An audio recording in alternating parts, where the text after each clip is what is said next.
आज का सुसमाचार संत मत्ती अध्याय 18 15 से 20 तक।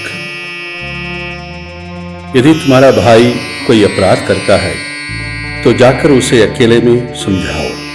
यदि वो तुम्हारी बात मान जाता है तो तुमने अपने भाई को बचा लिया। यदि वो तुम्हारी बात नहीं मानता तो और 2-1 व्यक्तियों को साथ ले जाओ, ताकि 2 या 3 गवाहों के सहारे सब कुछ प्रमाणित हो जाए। यदि वह उनकी भी नहीं सुनता तो कलीसिया को बता दो, और यदि वह कलीसिया को भी नहीं सुनता तो उसे गैर यहूदी और नाकेदार जैसा समझो। मैं तुमसे कहता हूँ, तुम लोग पृथ्वी पर जिसका विरोध करोगे, स्वर्ग में भी उसका विरोध किया जाएगा।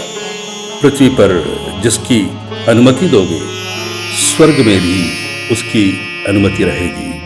मैं तुमसे यह भी कहता हूँ, यदि पृथ्वी पर तुम लोगों में 2 व्यक्ति एकमत होकर कुछ भी मांगोगे तो वह उन्हें मेरे स्वर्गिक पिता की ओर से निश्चय ही मिलेगा। क्योंकि जहाँ 2 या 3 मेरे नाम इकट्ठे होते हैं, वहाँ मैं उनके बीच उपस्थित रहता हूँ। प्रभु का सुसमाचार है। क्रिस्त प्रभु की जय। सुसमाचार घृणा और दुश्मनी, इन विषयों पर चर्चा कर रहा है। कभी यीशु स्वयं कहते हैं कि समाज में, संसार में लोग एक दूसरे के प्रति घृणा रखते हैं। यह स्वाभाविक है, यह मनुष्य की कमजोरी है। लेकिन हमें इससे भागना नहीं चाहिए और इससे भयभीत नहीं होना चाहिए, बल्कि इसका सामना करना और इसे अपनाकर और इस पर विजय पाना आवश्यक है। प्रभु यीशु स्वयं कहते हैं, तुमसे घृणा करने के पहले संसार मुझे घृणा कर चुका है। मुझसे दुश्मनी मोल ली है। जो सत्य बोलता है उसका विरोध स्वाभाविक है। इसलिए पौलुस रोमियो के नाम लिखते हुए कहते हैं, प्रेम के अलावा किसी के प्रति और किसी बात पर हमें ऋणी नहीं होनी चाहिए। मात्र प्रेम करने के लिए हमें सदा तैयार रहना चाहिए। इसलिए घृणा को पराजित करने के लिए प्रेम चाहिए। दुश्मनी को जीतने के लिए मित्रता चाहिए।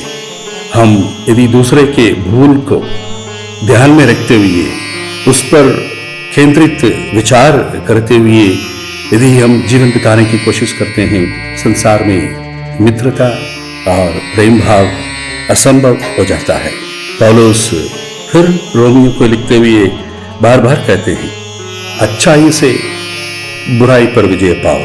अच्छे कार्य कर बुरे कार्यों पर विजय पाओ।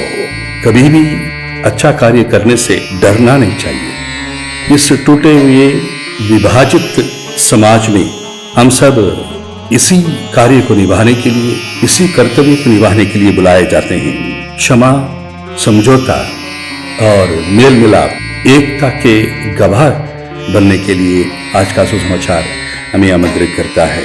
प्रभु स्वयं कहते हैं, इसी से लोग जानेंगे कि आप मेरे शिष्य हैं। इसी से लोग जानेंगे कि आप मेरे अनुयायी हैं। इसी से सब कोई जानेंगे कि आप सुसमाचार के रास्ते पर चलते हैं। आइए इस सुसमाचार को अपनाएं, इसको साधें और इसके अनुसार भला कार्य संसार में करने के लिए हर संभव प्रयास करते रहें। वहीं क्षमा, समझौता और आपसी प्रेम और एकता पनपेगी। आमीन।